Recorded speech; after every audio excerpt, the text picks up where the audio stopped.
सतगढ़ा पाकिस्तान के पंजाब के ज़िला उकाड़ा में दरियाए रावी के किनारे वाक़या कदीम देहातों में से एक है। ये गांव अपने तारीख़ी पस मंज़र की वजह से एक ख़ास अहमियत रखता है। सतगढ़ा नाम की मुख्तलिफ़ लसानी तशरीहात हैं। मकामी लोगों का ख़याल है कि सात का मतलब सात और गरा का मतलब घर या ख़ानदान है।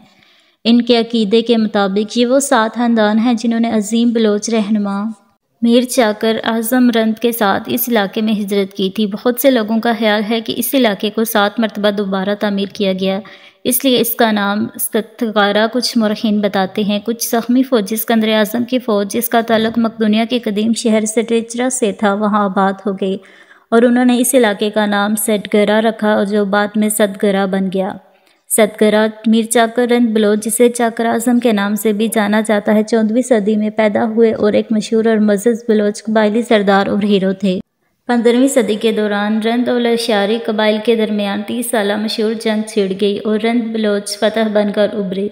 जंग के बाद मीर चाकर बलोचिस्तान से हिजरत करके सतगढ़ा में आबाद हो गए। बहुत से दूसरे बलोच सरदारों ने भी इनके साथ हिजरत की और इस इलाके में अपने घर बसाए। मीर चाकर और दीगर बलोच सरदारों ने शहंशाह हुमायूं की दिल्ली पर दोबारा तख्त हासिल करने और शेर शाह सूरी की अफवाज को शिकस्त देने में अहम किरदार अदा किया।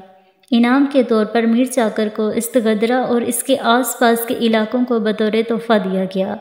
इसने किलाबंद फसीलों के अंदर एक शहर की बुनियाद रखी जो कि 4 रुहा था। इस इलाके की हिफाजत के लिए एक किला तामीर किया गया जिसका रकबा 15 मुरबा किलोमीटर था।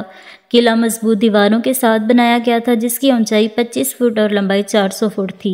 ये दीवारें पुख्ता सुर्ख ईंटों से बनी थी। हकीकत में ये किला एक छोटी आबादी के तहफ़्फ़ुज़ के लिए बनाए गए दफ़ाई ढांचे की तरह था। बदकिस्मती से मुकामी लोगों में तहफ़्फ़ुज़ या विरासत के बारे में आगाही न होने की वजह से किला बंद दीवारों बतदरीज खस्ता होती जा रही हैं। दुश्मन पर नज़र रखने के लिए 5 मीनार तामीर किए गए जिनमें से 3 किले की मशरक़ी जानिब और 2 मगरबी जानिब है। टावर्स मुशाहदाती मकामात के तौर पर काम करते थे जहां से पूरे इलाके की निगरानी की जा सकती थी। अगर एक टावर पर आग जलती थी तो दूसरे टावर से देखी जा सकती थी जिससे पूरे खित्ते में खतरे की खबरें फैल जाती थी। ताहम इन टावर्स के इर्द गिर्द नज़रअंदाज, गलत इस्तेमाल और गैर मुनज़्ज़म सरगर्मियों की वजह से इनकी हालत काफ़ी ख़राब हो चुकी है। किला सतगढ़ा मुग़ल तर्ज़ तामीर की सबसे खूबसूरत मिसालों में से एक है और ये 1,60,000 मुरबा फुट के रकबे पर मुहित है।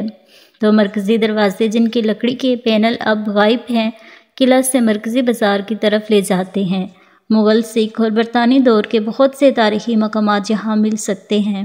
हालांकि इनकी हालत उस वक्त ख़राब होती जा रही है। मकामी बाशिंदों ने किलाबंदी की दीवारों के अंदरूनी हिस्सों में घर बनाए हैं। मीर चाकर का इंतकाल 97 साल की उम्र में शहर के शुमाल मगरिब में वाक़या सतगढ़ा में वाक़या अपनी रहाइशगाह पर हुआ।